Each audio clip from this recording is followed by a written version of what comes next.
Yes, as the noise and commotion continues in the journey to 2023 election by people who are not willing to listen, people who are not asking the constitution by which the winner of the election will govern, including civil society and political parties, all kinds of individuals. Nobody is asking the constitution by which the winner will govern. Nobody is asking what will change when, after the election, a new set of people come. The fundamental flaw, the pretense that we have submitted our sovereignty to be one indivisible political union, will remain in the preamble to that constitution by which they will swear, by which they will govern. Therefore, our sovereignty will still be detained. The 36 state structure that make it impossible for any development to happen, that tilt the representation in the place of decision making in Abuja in favor of those who fractured us into 36 states from 4 regions, will remain in place. The 774 local government areas that were carved out by those who were trying to get some more of the Commonwealth for themselves will still remain in place, compounding the question of uneven representation and skewed resource allocations, because between the two you suffer from the place of representation and decision making. That's the National Assembly, because it's 3 senators per state and roughly 10, you know how it is, that how we came about the 360 members of the House of Reps and the 109 senators we have. So it comes to where those who are not listening now about the need to stop the journey to the election to go and fix the union agreement. Because if we don't, those who are now who are fed up, those who are being killed, those who now see Nigeria as a union of death, union of backwardness, are going to continue. It doesn't matter whether we get to election or we crumble at election or we wobble on past election. Those issues will not go away. The solution to the situation is to stop now before the election to go to solve the problem. The purpose of this broadcast is to open our minds, like in the form of survey, the road to that 2023. What are we to expect in the kind of disputation, in the union dispute that have been declared since 2020, 16 December, the constitutional force majeure? What are we to expect going towards that election in the midst of those disputations? What are we to expect should things proceed to the election itself? Because the people who are throwing up all kinds of things about how they will become, what new thing they will do if they become president, or they seize power, or they get power. Again, they don't seem to be interested in listening to the cries of those who are being killed, the cries of those whose assets have been seized by this constitution by which that election is being conducted. They don't seem interested. And so we're looking at what are the things that could go wrong before that election. What are the things that could go wrong during that election? What are the things that could go wrong after the election? So that people can come back to the prescription. What did we tell everybody we should do? Which they are not doing now, because they can generate noise. They've stolen enough money to throw around and all of that. And so, if we look back at 1966, how did we get at January 15, 1966? I want the older generation to listen carefully. I want the younger generation to ask those who may be in a position to know, the older generation. How did we arrive at the collapse of the Union, the Federation of Nigeria, that happened in 1966? How did we arrive there? Let us remember that it was the suspension of the Constitution of the Western Region on the 29th of May in 1962. unconstitutionally, the unconstitutional suspension of the constitution of the Western region on the 29th of May in 1962 that led to the situation that developed, that became Wild West. Elections came. That means one leg, because there were only 3 regions at the time, one leg of the 3 had been fractured illicitly. And so instead of going to fix that situation, they refused, and the elections came and they went on. So we can manage it. The outcome of that election was that nobody could govern the western region of Nigeria. And as they were trying to put that, another election came, because the regional and the federal elections happened 1 year apart. Another election came, so it was just a matter of refusing to resolve the constitutional dispute, waiting for election to come to meet, because the election is like, fuel in the kind of disputation, the union disputation, that the election can only cause fire. It increases tension. And so that election met that unresolved constitutional disputation, and then the union went up in flames in January of 1966. We've not recovered from that.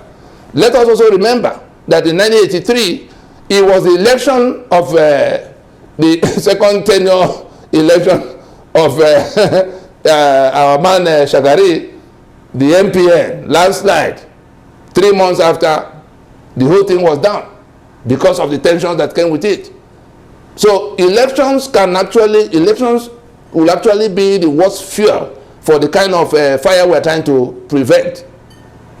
And so, if people are refusing to listen, and we wobble on to so close to the election, these disputations and the agitations and the violent variety in the midst of the invasion that is going on, and the resort to self-help in all kinds of locations across the country, when the Minister of Defense had told people to go and get guns and defend themselves, some of the governors are also taking responsibility in that regard. And so, why do we sleepwalk? Why do we walk into this fire with our eyes so wide open? Where are we going to? The day after the election, no matter who wins, you are going to have to, the people who will take power will swear to defend and uphold the atrocities we are rejecting. At what point are they going to begin the reconstruction that needs to be done? The 36 states, the senators that arrive in Abuja, the ones winning the election, the House members that will arrive in Abuja, the ones who won election. At what point are you going to now call them to a meeting of how the states can be reconstructed? Because the first thing that will happen in any kind of union reconstruction is that those 36 states that are serving no purpose will have to be put aside. The constituents will decide the formations in what and how many, in what formations and how many units that will be the federating units. That's the first thing that. So anybody who is telling you they are going to change anything the day after the election, they're just lying to you. Tell them, ask them now. At what point are they going to resolve the question of we the people having solemnly resolved to live in unity? At what point will that issue be taken, in which the Yoruba are sitting at a table with the Jaw and the Ogoni and the Berom and the Thief and the Fulani, if anybody is still willing to discuss anything with them, because they've taken their decision. They will cite their own right to self-determination in the Sharia they adopted. And so, let us be clear in our minds that all this talk about what will happen to make things better in the day after the election, they are just deceit. You have to ask those who are saying that they will do ABC the day after. It doesn't matter whether APC wins or PDP wins or ABGA wins or Mega Party that was Tommy and his co-travelers, Jega and co, who are the other people in their midst, obvious question. What are they proposing? What are they proposing? Compared with what we have placed on the table. So we are saying the morning after, quite apart from the fact that we could have a catastrophic collapse before the election, quite apart from the fact that the election itself could be the point of that collapse because we are refusing to address the issue. But we are saying, assuming that we wobble on to the point where they say election has happened, one candidate has become winner. What will change? What will that winner begin? That winner that will take office by swearing to defend and uphold the lie that we have submitted ourselves to union, uphold the lie of 36 states being our own making, because everything in the constitution is then our making. The 68 items of exclusive list is our making. Under that lie. And it's the judge that decided that the oil and gas will belong to Jigawa. Under that lie, it is Benue that decided that their limestone will belong to Dangote. Under that lie, it's Lagos people that decide that the ports of Lagos will be managed by Fulani people for all times. That is what that lie in that preamble represents. Under that lie, it is all of us that decided that the spare keys to the treasury will be in the hands of the executive heads of the executive branch. The 37 men whose signature move all the monies from the treasury in the appropriation provisions.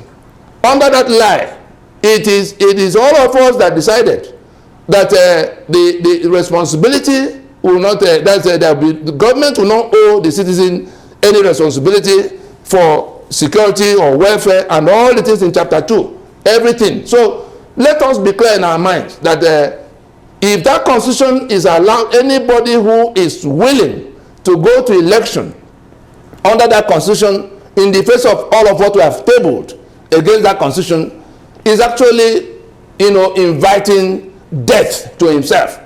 Because again, the guns will remain where they are, in the hands of the people who are controlling all the armed services.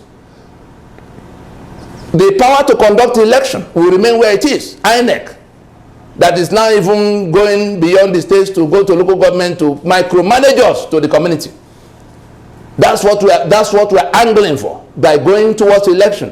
What's our prescription? Nina says we take too much risk.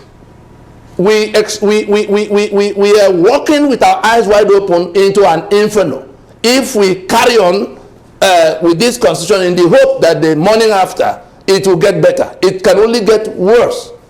Except somebody amongst those people who are going about now saying they're going to do differently.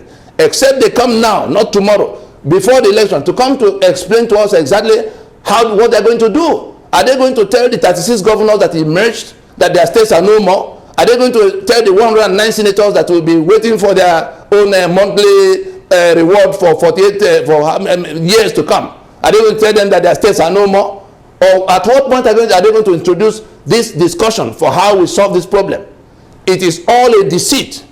Let those who are going to suffer, let those who are going to be killed, because the killings will continue. The impoverishment will continue.